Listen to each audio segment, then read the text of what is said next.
नमस्ते दोस्तों, स्वागत है आपका हमारे चैनल कैरेक्टिफाई में, जहां हम आपकी सहायता करते हैं चरित्र निर्माण में। आज हम बात करेंगे एक ऐसे विषय की जो बहुत से लोगों के मन में उठता है। क्या आपको लगता है आप किसी को खुश नहीं रख पाते? सबसे पहले ये जानना महत्वपूर्ण है कि आपकी ये भावना पूरी तरह से मान्य है। हर व्यक्ति का अपना अनुभव और अपनी खुशियां होती हैं, और हम सभी चाहते हैं कि हमारे सगे संबंधियों और दोस्तों को हमसे खुशी मिले। लेकिन ये याद रखना महत्वपूर्ण है कि हम किसी और की खुशी के लिए पूरी तरह से जिम्मेदार नहीं हो सकते। खुश रहना एक व्यक्तिगत चुनाव है, और हम सिर्फ उनके जीवन में सकारात्मकता और समर्थन जोड़ सकते हैं।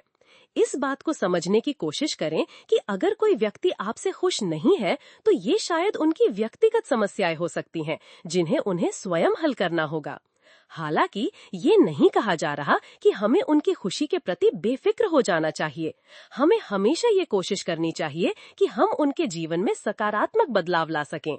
इसके लिए हमें उनकी भावनाओं और अनुभवों का सम्मान करना होगा, उन्हें समझने की कोशिश करनी होगी और उनके साथ समर्थन और सहायता प्रदान करने के लिए प्रयत्नशील रहना होगा।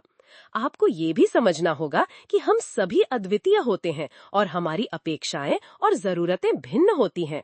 इसलिए यदि आपको लगता है कि आप किसी को खुश नहीं रख पा रहे हैं, तो शायद आपको उनकी आवश्यकताओं और इच्छाओं को बेहतर तरीके से समझने की जरूरत हो।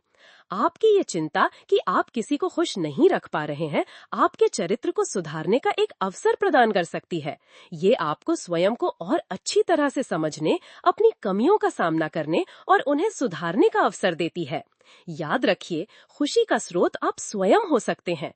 यदि आप खुद को खुश रख सकते हैं, तो आप दूसरों को भी खुश रख सकते हैं। अपनी खुशी पर नियंत्रण पाने के लिए आपको अपने आप को पहचानने, अपनी भावनाओं को समझने और सकारात्मक और स्वस्थ आदतों को अपनाने की जरूरत होती है। चरित्र निर्माण एक यात्रा है, और हम आपके साथ हैं। यदि आप इसे सही तरीके से निभाते हैं, तो आप न केवल खुद को खुश रख पाएंगे, बल्कि दूसरों को भी खुश रख पाएंगे। तो आइए आज ही इस यात्रा की शुरुआत करें।